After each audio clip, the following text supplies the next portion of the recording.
Hoje vou contar a história de um soldado que, sem saber, deu um tapa em Pablo Escobar. Carlos Mendoza acreditava que estava lidando com um simples narcotraficante em uma blitz de rotina, mas o que veio depois se transformou em uma das represálias mais assustadoras já vistas na história do cartel de Medellín. O sol escaldante de março de 1987 castigava com força as montanhas de Antioquia, criando uma névoa de calor que distorcia a paisagem verde esmeralda que se estendia até onde a vista alcançava. Na estrada sinuosa que ligava Medellín aos municípios do leste antioquenho, um bloqueio militar operava desde as primeiras horas do dia. Os soldados, com os uniformes encharcados de suor, inspecionavam minuciosamente cada veículo que passava por aquela rota estratégica, conhecida por ser uma zona disputada entre o governo e as redes do narcotráfico. Carlos Mendoza, um jovem de 23 anos, natural de Boyacá, enxugava a testa enquanto observava o constante vai e vem de jipes, ônibus escalera e motocicletas que desciam da montanha. Estava havia 8 meses designado ao batalhão de infantaria número 10 Rifles, destacado naquela região quente onde os tiros eram mais frequentes que o canto dos pássaros. Seu rosto curtido pelo sol mostrava a tensão de quem sabe que qualquer carro pode esconder pistoleiros, drogas ou explosivos. Mendoza, prepare-se! Gritou o sargento Imero Jimenez, apontando para uma curva. Uma caravana suspeita está se aproximando. O coração de Carlos acelerou. Naquela área, caravanas quase sempre eram sinal de problema. Ali, onde Escobar e seu cartel haviam transformado qualquer estrada em possível rota da cocaína, comboio de veículos de luxo costumavam pertencer a narcotraficante ou a seus rivais do cartel de Cali. A primeira caminhonete, uma Toyota branca com vidros escurecidos, parou diante do bloqueio. Carlos percebeu de imediato a tensão no ar. O motorista, um homem de cerca de 40 anos, bigode espesso e camisa de seda, mantinha as mãos visíveis sobre o volante, mas seu olhar transmitia desafio. Ao lado dele, um sujeito de óculos escuros observava os soldados com a atenção de um predador. Documentos e motivo da viagem, ordenou Carlos, aproximando-se com o fuzil G3 em posição de segurança. O motorista entregou uma carteira de identidade aparentemente legítima. Pablo Emílio Escobar Gaviria. O nome não lhe causou estranheza. Na Colômbia havia muitos Pablos, e documentos falsos eram tão comuns quanto balas naquela guerra silenciosa. No entanto, algo na atitude do homem o incomodava. Uma soberba implícita, um olhar que o diminuía algo insignificante. Para onde vão? Perguntou Carlos, examinando o documento sob o sol inclemente. Para La Dourada. Tem negócios lá, respondeu o homem, com um tom tranquilo, porém autoritário, que gelava o sangue. Carlos lançou um olhar ao interior. Banco de couro, um rádio caro, relógios Rolex brilhando nos pulsos dos ocupantes, tudo gritava riqueza. E naquela região, riqueza fácil tinha apenas uma origem: a cocaína. Ele sabia, por experiência, que os narcos gostavam de ostentar, certos de que o dinheiro comprava o respeito que não mereciam. Desça do veículo para uma revista de rotina, ordenou, notando como a mandíbula do motorista se contraía. Pablo Escobar, embora Carlos não soubesse, vinha de dias intensos de reuniões com os irmãos Ochoa sobre novas rotas para Miami. A pressão dos confrontos com o cartel de Cali e os ataques dos Los Pepes o deixavam à beira do colapso. Cada bloqueio era um risco de ser capturado ou identificado por inimigos infiltrados. Ouça bem, soldadinho, disse Pablo, com um sorriso gélido, enquanto descia. Estou com pressa e tenho assuntos importantes. Espero que isso não demore. O modo desdenhoso como pronunciou soldadinho acendeu a ira de Carlos. Ele passará meses arriscando a vida naquelas montanhas, vendo companheiros morrerem em emboscadas, testemunhando o jovem de 18 anos caírem sob as balas de pistoleiros. E agora, aquele homem, com seu ar arrogante e roupas caras, lhe falava como se fosse um criado. Aqui, quem dá as ordens sou eu, respondeu Carlos, sentindo a adrenalina percorrer o corpo. Mãos sobre o capô e pernas afastadas. Pablo obedeceu lentamente, com um sorriso ainda mais marcado. Para Carlos, aquele gesto era deboche. Para Pablo, era cálculo frio, medindo quantos homens seriam necessários para pagar aquela patrulha do mapa e quantas formas encontraria de se vingar da humilhação. Durante a revista, Carlos encontrou um maço de dólares, pelo menos 5.000, no bolso da camisa. Uma fortuna que um camponês jamais veria em toda a vida. A suspeita se converteu em certeza. De onde vem tanto dinheiro? Perguntou, erguendo as notas para que brilhassem ao sol. Do meu trabalho honesto, respondeu Pablo, com sarcasmo, arrancando olhares nervosos de seus acompanhantes. A ironia foi a última faísca. Carlos, criado em uma família camponesa de Boiacá, havia visto o narcotráfico destruir povoados inteiros e mães chorarem por filhos que nunca voltariam. Sem pensar, levantou a mão e deu a Pablo um tapa seco, cujo eco ressoou no silêncio sufocante da montanha. Por alguns segundos, tudo pareceu parar. Os pássaros calaram, o vento cessou e até os insetos ficaram mudos. Pablo Escobar, o chefe mais temido da Colômbia, o homem que mandava matar ministros e candidatos, que controlava milhares de pistoleiros e movimentava milhões de dólares, havia sido esbofeteado por um soldado que não sabia com quem estava lidando. Sua face ficou vermelha, mas ele não demonstrou dor, apenas uma calma inquietante. Seus olhos, tão frios quanto gelo, se fixaram em Carlos com uma intensidade capaz de gelar o sangue. Naquele instante, Pablo memorizou cada traço do jovem. A pequena cicatriz no queixo, os olhos castanhos, o formato das sobrancelhas, a pinta no pescoço. "Qual é o seu nome, soldado?" perguntou, com voz suave, quase sussurrada. "Carlos Mendoza", respondeu ele, alheio à gravidade do que havia feito. "Carlos Mendoza", repetiu Pablo, como se guardasse o nome no fundo da memória. "E de onde é?" "De Boiacá, senhor. Boiacá, um lugar bonito. Imagino que tenha família lá, não é?" O tom da pergunta provocou um arrepio nas costas de Carlos. Pela primeira vez naquele encontro, sentiu algo perturbador naquele homem. Os acompanhantes de Pablo permaneciam imóveis ao lado dos demais veículos, com as mãos próximas às armas ocultas, aguardando uma ordem. Sabiam que, se Pablo quisesse, aquele bloqueio se transformaria em um banho de sangue, mas também que seu chefe preferia a vingança fria e calculada. "Sim, tenho família", respondeu Carlos, percebendo como o ambiente ficava mais pesado. "A família é o mais valioso", murmurou Pablo, acariciando a bochecha machucada. "Cuide bem dela, soldado Mendoza. Nestes tempos, nunca se sabe o que pode acontecer." A barreira continuou como se nada tivesse acontecido.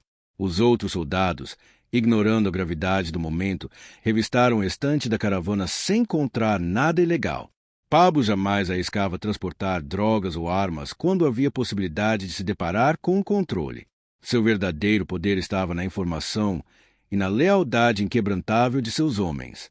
Quando veículos desapareceram pela estrada sinuosa, Carlos sentiu um alívio estranho, sem saber que havia acendido um estupim que Pablo Escobar jamais esqueceria. Carlos havia deixado claro que os homens do Exército Nacional não se deixavam dobrar por narcos cheios de dinheiro, mas algo no olhar daquele sujeito lhe causava uma inquietação profunda. O que ele não sabia era que, naquele instante, havia se transformado no alvo mais importante da Colômbia, embora ainda não tivesse consciência disso. Pablo Escobar não perdoava uma ofensa, e aquela bofetada recebida diante de seus próprios homens havia acionado uma engrenagem de vingança que não pararia até cobrar, segundo por segundo, a humilhação sofrida. Enquanto o sol descia em direção ao horizonte, tingindo o céu de laranjas e vermelhos que pareciam anunciar o sangue que logo correria, Carlos Mendoza encerrava sua jornada, sem imaginar que acabará de assinar sua própria sentença e a de muitos outros. 3 horas após o ocorrido no bloqueio, enquanto Carlos compartilhava uma arepa com seus companheiros sem suspeitar de nada, Pablo Escobar encontrava-se em uma fazenda escondida nas montanhas de Envigado. Essa propriedade, conhecida pelos moradores como La Cascada, era um dos esconderijos mais seguros do chefe. Estava cercada por uma densa vegetação tropical e protegida por um perímetro invisível, porém mortal, composto por mais de 50 sicários veteranos. A casa principal, de arquitetura colonial, mas equipada com a tecnologia mais avançada da época, funcionava como centro de comando para as decisões cruciais do cartel de Medellín. Na sala principal, decorada com sofás de couro italiano e obras de arte roubadas de museus europeus, Pablo caminhava de um lado para o outro como uma fera enjaulada, acariciando repetidamente a bochecha que ainda conservava o rubor da bofetada. De um sofá estofado em veludo vermelho, Gustavo Gaviria, seu primo e braço direito, o observava atentamente. Conhecia-o desde que eram crianças nas ruas empoeiradas de Envigado e sabia interpretar cada gesto, cada olhar e cada silêncio. Aquela calma que Pablo demonstrava era muito mais assustadora que um acesso de fúria, porque significava que sua mente já estava elaborando um plano meticuloso de represália. Primo, preciso que descubra tudo o que puder sobre um soldado chamado Carlos Mendoza, disse Pablo, com uma voz tão afiada quanto uma lâmina. Quero saber tudo. Onde mora, com quem vive, o que come no café da manhã, quantas vezes respira por minuto.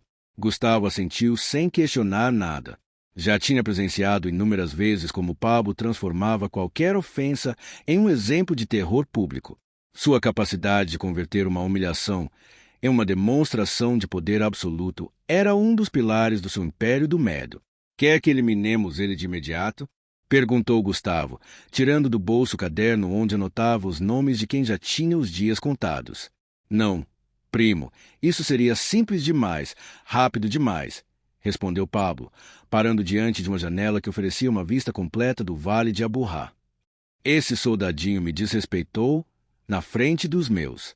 Se eu permitir que isso fique assim, amanhã qualquer idiota de cidadezinha vai achar que pode cuspir na minha cara. A visão de Pablo sobre o respeito era absoluta. Quem o desafiasse, mesmo por ignorância, deveria pagar um preço tão alto que se tornasse um aviso para todos. Não era apenas uma questão de orgulho, mas de sobrevivência em um mundo onde qualquer sinal de fraqueza podia selar o seu destino. Enquanto Pablo tramava sua resposta, a centenas de quilômetros dali, no pequeno povoado boiacense de Tinjacá, Maria Helena Mendoza estendia roupa molhada no quintal de sua humilde casa de adobe. A mulher, de 52 anos, com os cabelos precocemente grisalhos e as mãos marcadas por anos de trabalho, desconhecia que, naquele momento, estava se tornando uma peça-chave no tabuleiro mortal que Pablo estava movimentando. Viúva havia 5 anos, depois de perder o marido em um acidente na mina. Ela havia criado sozinha os 3 filhos. Carlos, o mais velho, que servia no exército, Ana Maria, de 19 anos, estudante de enfermagem em Tunja, e Pedrito, de apenas 14, que ajudava em uma mercearia depois das aulas para contribuir com o sustento da casa. A vida dos Mendoza seguia com a tranquilidade típica dos povoados antigos, onde todos se conheciam e os maiores problemas eram disputas por limites de terras ou as fofocas de domingo depois da missa. Maria Helena sentia um orgulho imenso do filho mais velho, que havia preferido servir a pátria em vez de buscar o dinheiro fácil que tantos jovens de sua geração encontravam no narcotráfico. De volta à La Cascada, Pablo convocou seus mais fiéis tenentes. A sala se encheu com alguns dos rostos mais temidos do cartel de Medellín, de um Jairo Velázquez, conhecido como Popeye, chefe dos sicários com mais de 300 assassinatos nas costas, de um Jairo Arias, apelidado de Penina, especialista em sequestros e extorsões, e Carlos Mário Alzate, chamado Arete, perito em explosivos e atentados. Aqueles homens, endurecidos por incontáveis operações violentas, notaram imediatamente a marca no rosto do chefe. Conheciam-no o suficiente para saber que alguém pagaria um preço altíssimo por aquela afronta, e provavelmente não seria apenas uma pessoa. Pablo acreditava firmemente na responsabilidade coletiva. Se um cometia o erro, todos ao seu redor sofriam as consequências. Rapazes, hoje um soldado ignorante me desrespeitou, começou Pablo, com um tom calmo, mas carregado de uma frieza letal. Me deu um tapa como se eu fosse um criminoso qualquer, na frente de vocês e dos meus homens. O ar se tornou tão denso quanto antes de uma tempestade. Os sicários se entreolharam, entendendo que alguém iria morrer, e não seria de forma rápida nem piedosa. Patrão, diga onde ele está e nós o faremos em pedaços antes do amanhecer, disse Popeye, com um brilho de expectativa nos olhos. Calma, Popeye. Desta vez vamos fazer diferente, respondeu Pablo, aproximando-se do grande mapa da Colômbia pendurado na parede. Quero que esse soldado entenda o que significa desrespeitar Pablo Escobar. Mas antes, ele precisa aprender que seus atos têm consequências que vão além da própria vida. Ele apontou com o dedo a região de Boyacá, e um sorriso gélido começou a se espalhar pelo seu rosto. Primeiro, vamos visitar a família dele. Quero que saibam quem eu sou e porque o filho deles cometeu o maior erro de sua miserável existência. Depois, quando aquele jovem soldado estivesse atormentado pelo destino de seus entes queridos, chegaria o momento de decidir o que fazer com ele. A tática de Pablo era um golpe psicológico devastador. Ferir primeiro a família para destruir emocionalmente o alvo, fazê-lo carregar a culpa e o medo antes de aplicar o castigo final. Era um método que ele havia aperfeiçoado durante anos de guerra contra seus rivais e que se mostrará mais eficaz do que a violência direta para manter o controle por meio do terror. Enquanto Pablo traçava os passos de sua represália, Carlos Mendoza concluía sua guarda noturna no posto militar de São Luís, totalmente alheio ao fato de que seu nome já figurava na lista negra do homem mais temido da Colômbia. O jovem quase havia esquecido o incidente no bloqueio, considerando apenas mais uma das tantas discussões menores que mantinha semanalmente com traficantes de pouca importância. Naquela noite, como fazia todo domingo, Carlos sentou-se para escrever uma carta à mãe, contando sobre sua vida no exército e garantindo que tudo corria bem. Não imaginava que aquelas linhas poderiam ser a última comunicação tranquila entre eles. Nela, mencionava de forma leve que havia tido um desentendimento com um narco arrogante, mas que a situação não passará disso.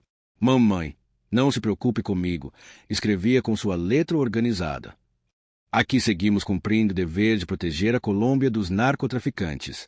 Hoje tive que colocar no lugar um desses criminosos que se acham intocáveis, mas a senhora sabe que seu filho não teme ninguém quando se trata de defender o que é certo. Aquelas palavras, escritas com orgulho e convicção, se tornariam uma amarga ironia quando Maria Helena as lesse dias depois, pouco antes de sua vida mudar para sempre. Em La Cascada, Pablo terminou de ajustar os detalhes de sua vingança. O plano tinha 3 fases. Primeiro, obter o máximo de informações possíveis sobre a família Mendoza. Segundo, sequestrar e torturar os parentes para quebrar a moral do soldado. E terceiro, capturá-lo e executá-lo publicamente como demonstração de autoridade. Quero que até amanhã tenham fotos de todos os membros da família, endereços exatos, rotinas diárias, qualquer fragilidade de segurança, ordenou Pablo. E lembrem-se, isso não é apenas um assunto pessoal, é um aviso para todos os uniformizados que pensam que podem nos desrespeitar. A engrenagem de medo do cartel de Medellín começou a operar naquela mesma noite. Motociclistas armados partiram rumo a Boyacá com imagens de Carlos, obtidas graças a contatos corruptos dentro do exército. Informantes locais começaram a vigiar discretamente a casa de Maria Helena. Sicários especializados em sequestros mapearam as rotas que Ana Maria, a irmã, usava para ir à universidade. Enquanto a família Mendoza dormia tranquilamente em sua modesta casa de Tinjacá, alheia à ameaça que se aproximava como uma tempestade invisível, Pablo Escobar servia-se de um uísque escocês de 30 anos e observava as luzes de Medellín desde o terraço. A marca em sua bochecha já começava a desaparecer, mas a ferida em seu orgulho ardia como um ferro em brasa.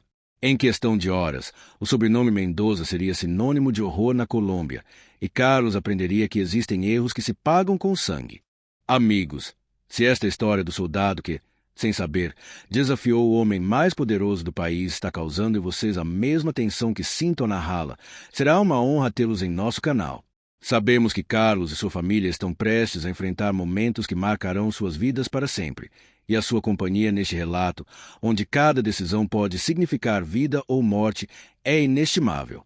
Juntem-se à nossa comunidade de mais de 1 milhão de inscritos que já conhecem a dimensão da vingança de Pablo Escobar.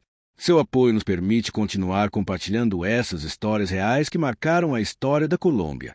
Agora, vamos ver como a máquina do cartel alcança a pacata cidade de Tinjacá. 48 horas depois do tapa que despertou a fúria de Pablo, 2 motocicletas Honda preta entraram na cidade sob a garoa constante típica do altiplano boiacense em março. Os condutores, usando jaquetas de couro e capacetes fechados que escondiam completamente seus rostos, moviam-se com a precisão de quem já havia executado dezenas de operações semelhantes. O lugar, com suas ruas de pedra e casas de adobe cobertas por telhados de barro vermelho, mantinha a tranquilidade de uma tarde de terça-feira.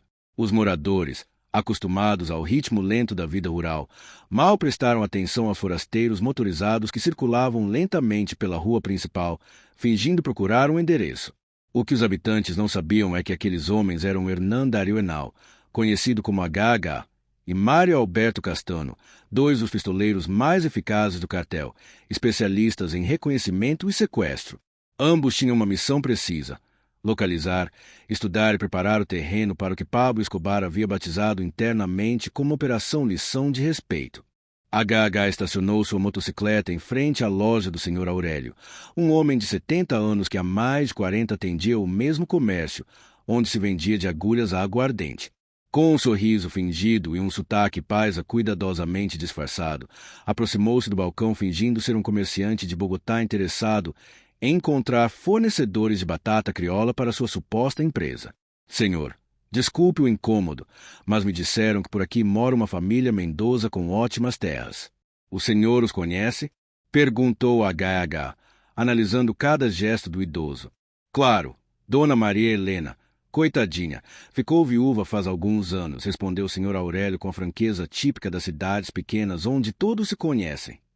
Mora na casa azul da Rua Terceira, aquela que tem um jardim de cravos na frente. É uma mulher trabalhadora. Tem um filho no exército que lhe envia dinheiro todo mês. HH memorizou mentalmente cada palavra enquanto aparentava interesse nos preços da batata. A informação fluía sem obstáculos.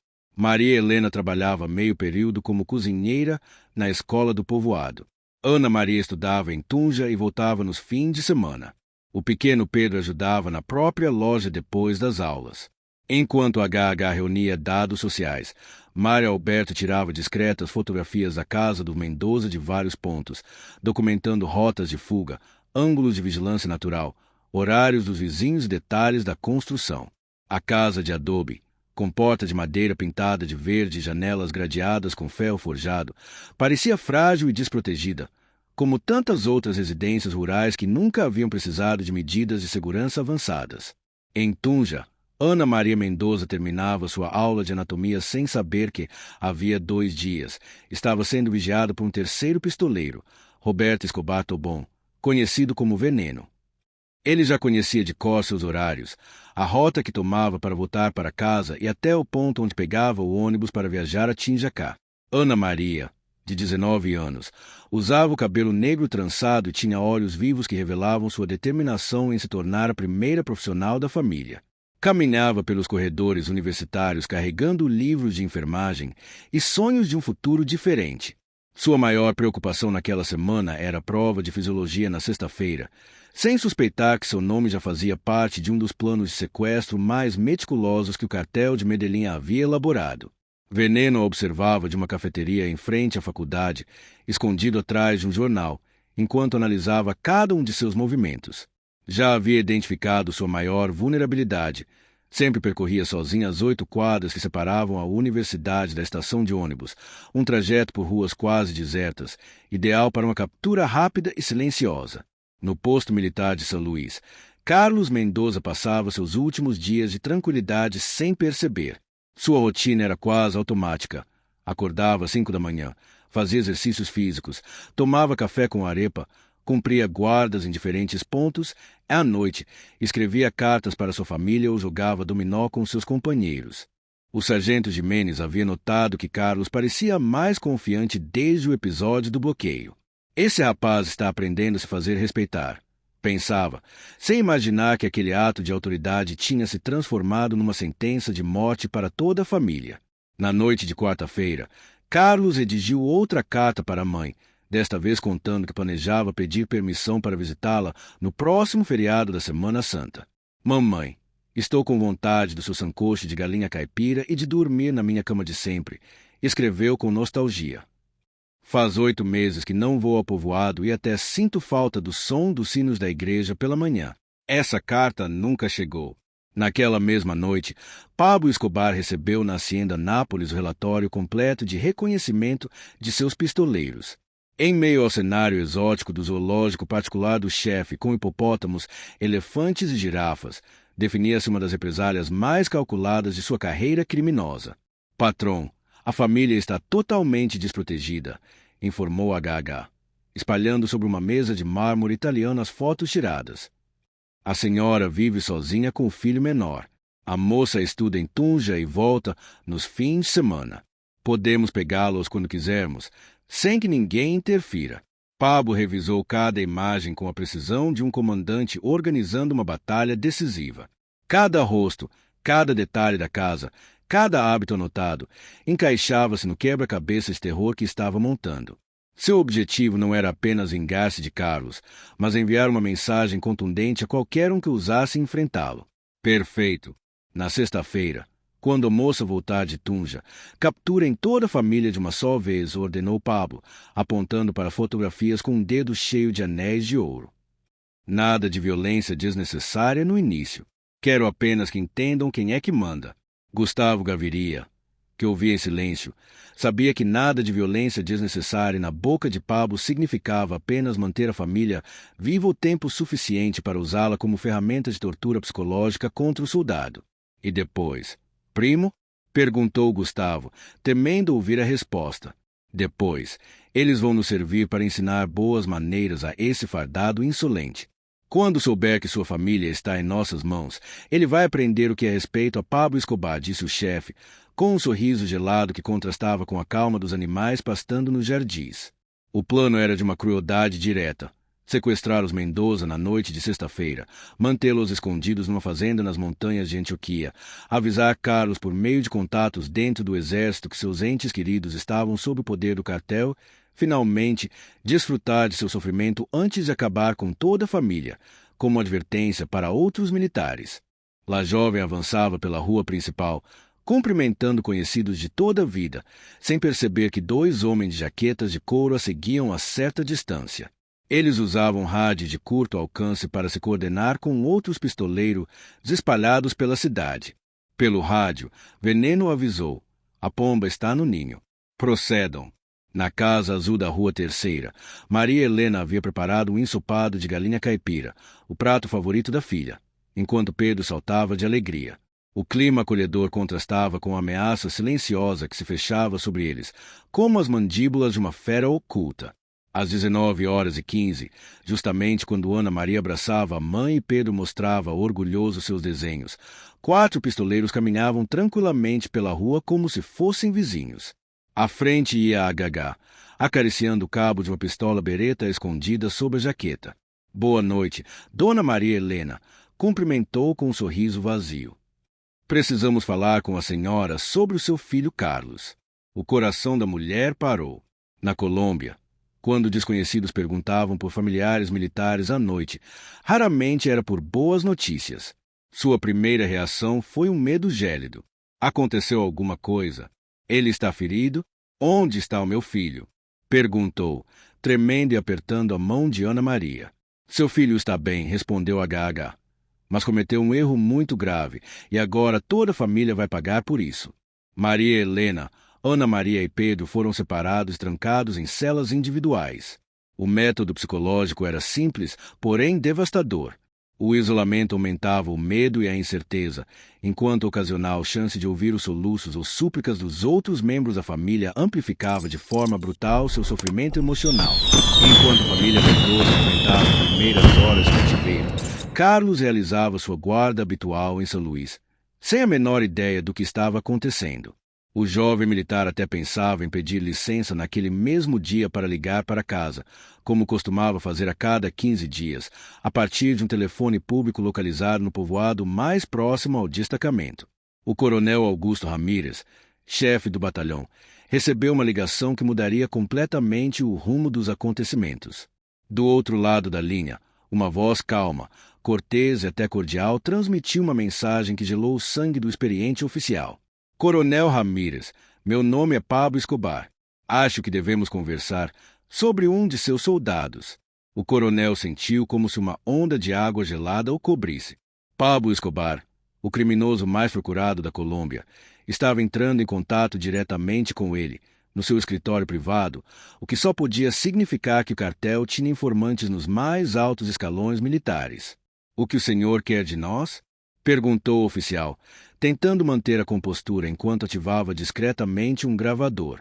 Quero falar com o soldado Carlos Mendoza, respondeu Escobar com a mesma tranquilidade.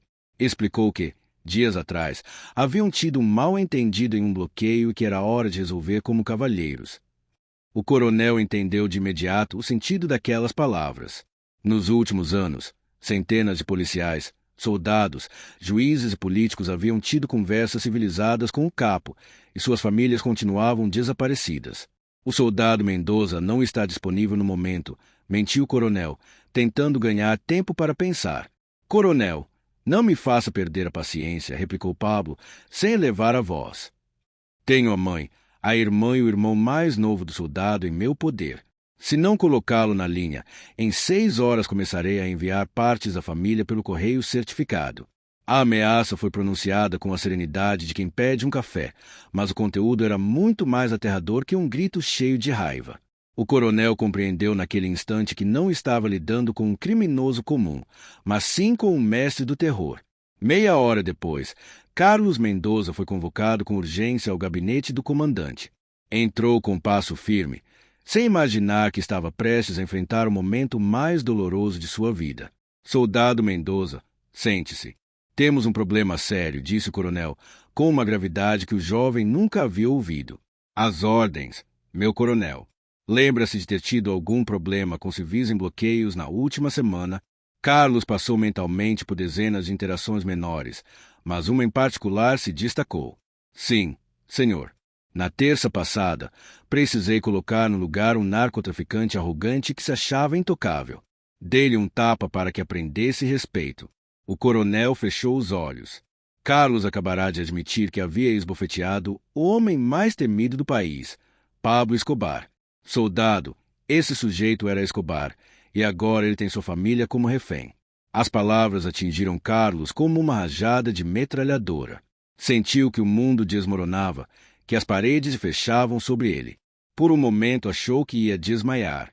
Havia humilhado o capo mais poderoso da Colômbia e agora sua mãe, sua irmã e seu pequeno irmão pagariam o preço. Não, não pode ser verdade, meu coronel.